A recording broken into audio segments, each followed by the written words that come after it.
Alléluia, alléluia. Je vous salue au nom de notre Seigneur Jésus-Christ. C'est votre frère Louis Joseph. Aujourd'hui, notre sujet d'enseignement, nous allons parler sur la prière. Notre slogan dans nos enseignements, lis ta Bible, priez chaque jour si tu veux grandir. C'est-à-dire, la connaissance de la parole et la prière sont les deux conditions essentielles pour notre croissance spirituelle. La prière n'est pas seulement relative à la satisfaction de nos besoins matériels, mais elle doit avoir un but de tisser notre relation avec notre Dieu. Un jour, on a posé la question à quelqu'un, à quel bénéfice tirez-vous dans votre prière quotidienne? Il répondit, je ne gagne rien, mais au contraire, il y a ce que je perds entre autres. Je perds la colère, l'égoïsme, la dépression, l'insécurité, la peur de la mort et consort. La réponse de cet homme est une réponse qui lève la confusion. Les gens pensent que le Dieu de la prière est nécessairement le Dieu matériel.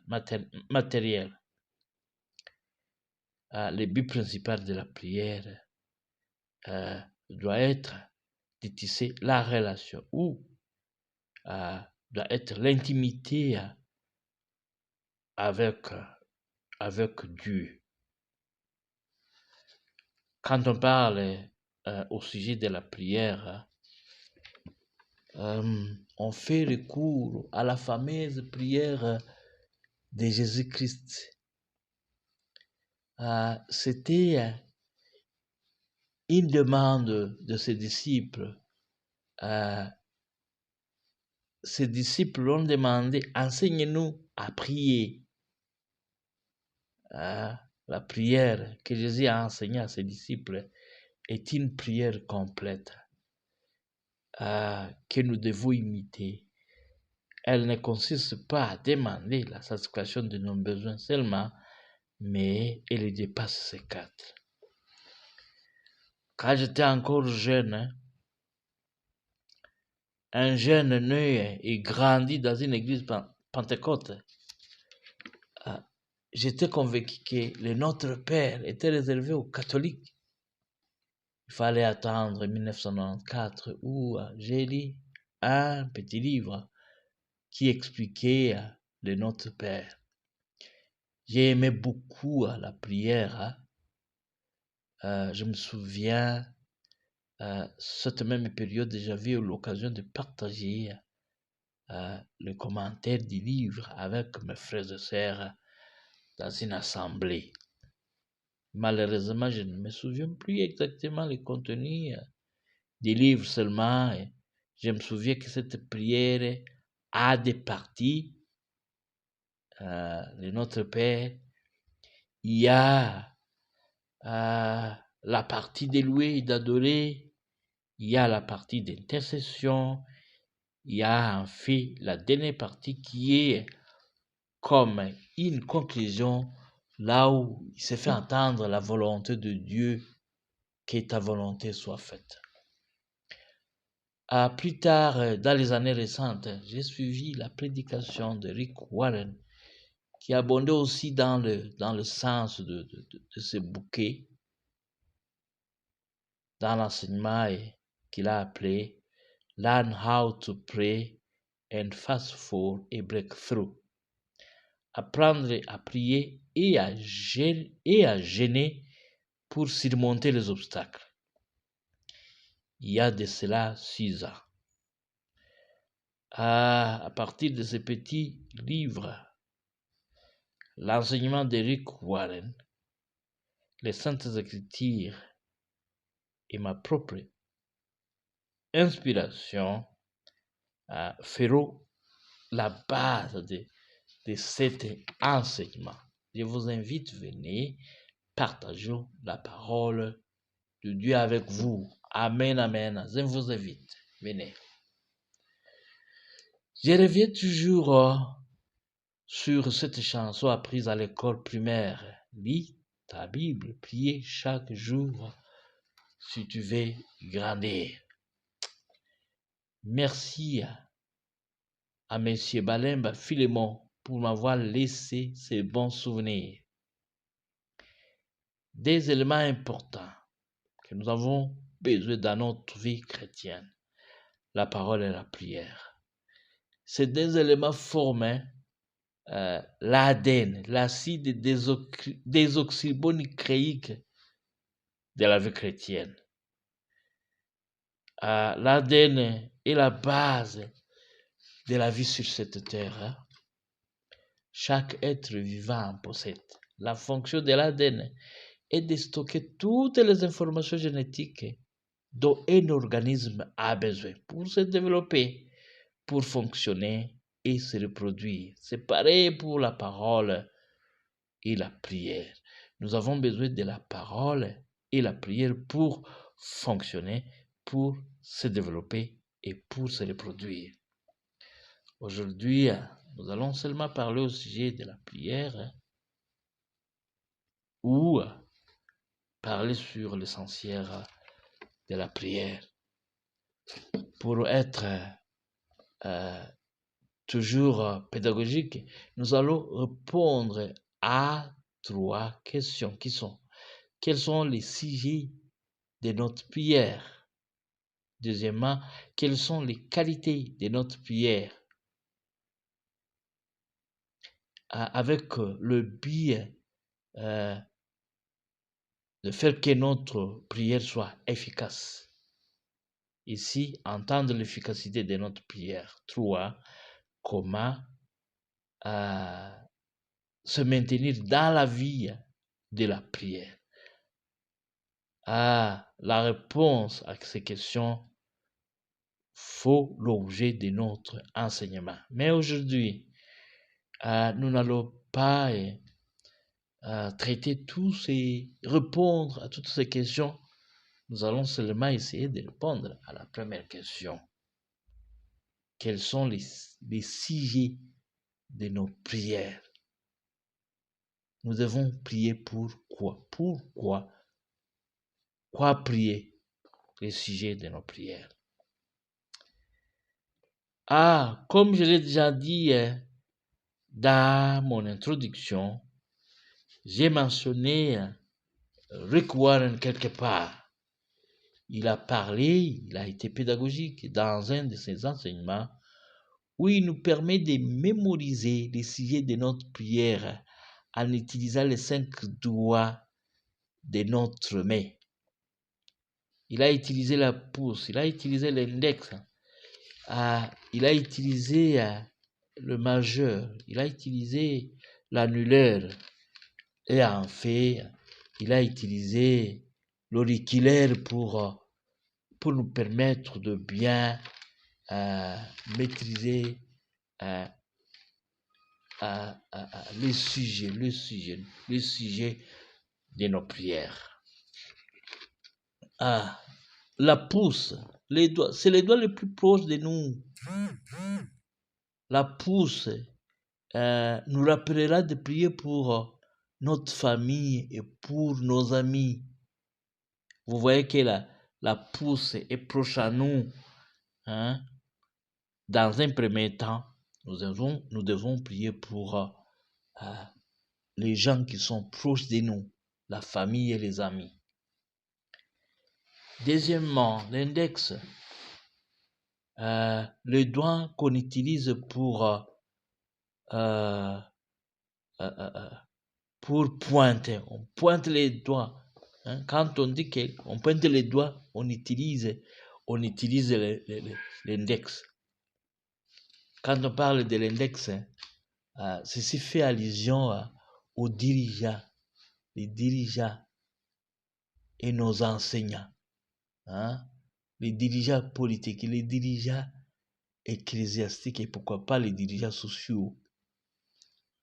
Troisièmement, le majeur, le doigt le plus long fait allusion aux gens qui influencent les musiciens ou bien en général les artistes. Tous les gens qui sont célèbres, nous devons prier pour eux. Quatrièmement, l'annulaire est un doigt court par rapport à la majeure. Un doigt faible par rapport à la majeure. Ceci fait allusion aux gens faibles, aux vulnérables. Nous devons prier pour les vulnérables. Par vulnérables, nous voyons les enfants, les orphelins, les handicapés et autres. Et enfin, l'auriculaire, le doigt le plus petit, c'est doigt, c'est toi. En dernier lieu, nous devons prier pour nous-mêmes. Amen, amen, amen, amen, amen, amen. Je vous invite, venez, étudions la parole de Dieu. Premièrement, nous devons prier pour la famille et les amis, ou bien nous devons prier pour nos proches. Quel est le rationnel de prier pour la famille et les amis? Les enfants peuvent prier pour leurs parents. Les parents aussi peuvent prier pour les enfants. Dans la Bible, nous avons un bon exemple, l'exemple de Job. Il avait une bonne habitude de prier pour ses enfants. Quand nous lisons Job, chapitre 1er, verset 5, il est dit, « Et quand le jour des festins était passé, Job appelait et sanctifiait ses fils.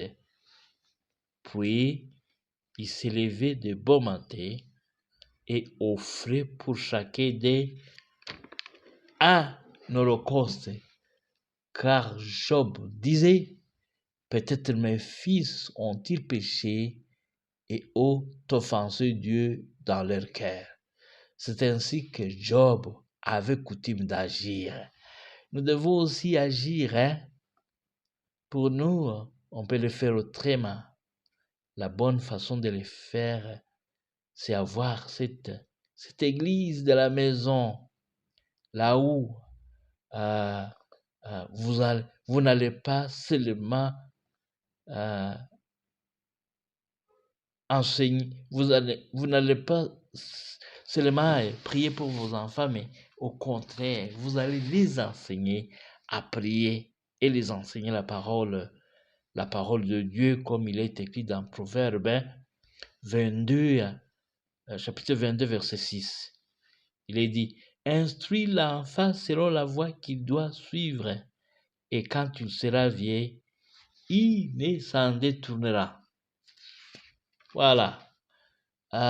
Nous devons aller loin, mettre une fondation spirituelle très solide, prier pour nos enfants, les enseigner aussi comment prier. Voilà une solution durable.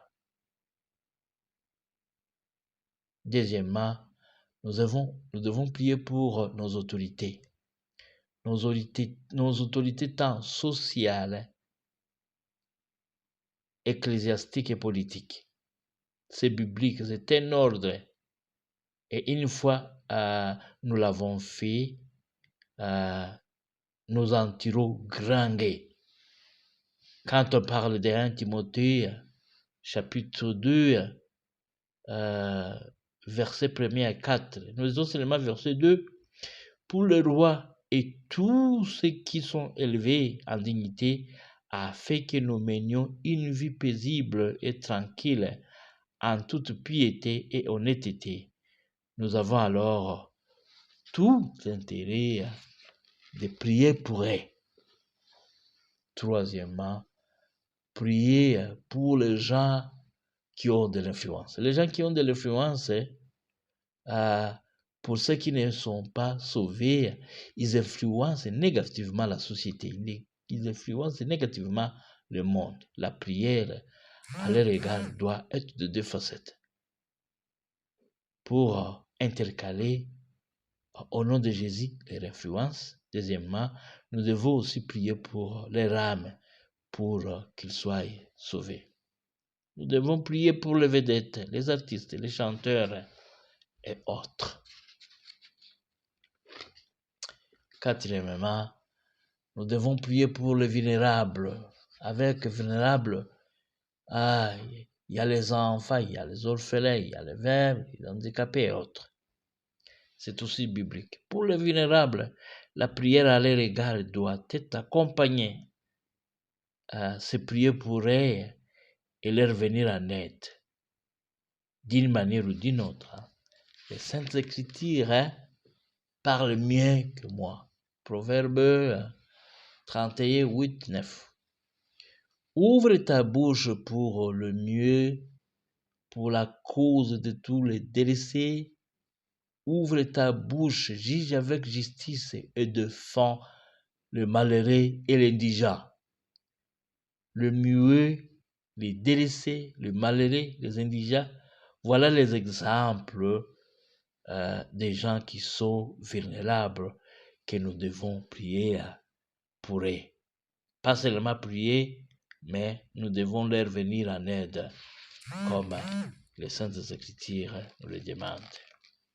Et enfin, nous devons prier pour nous-mêmes. Prier pour soi-même. La dernière personne à prier pour, c'est soi-même. Le proverbe d'Alfred Capus. Celui qui dit la charité bien ordonnée commence par soi-même et continue par soi-même. Ce proverbe ne s'applique pas ici. Quand il s'agit de prier, il faut commencer par les autres et cette fois-ci finir par soi-même. Mais quoi prier pour soi-même? On prie pour son entourage, on prie pour son influence et en d'autres termes, on prie pour être un bon modèle qui influence la société. On prie pour ses programmes et ses priorités. On prie pour ses relations. On prie pour les bénédictions. Cette fois-ci, prier pour le matériel. Ici, c'est accepté parce que vous avez déjà prié pour les autres. Vous avez déjà intercédé pour les autres. Voilà la première partie de notre enseignement. Nous allons continuer avec les deux autres questions qui restent. Nous allons essayer d'y répondre. Prions. Merci Seigneur de m'avoir donné l'occasion de partager ta parole avec mes frères et sœurs. Pour notre croissance spirituelle, nous avons besoin de prier. Pour notre vie quotidienne, nous avons aussi besoin de prier.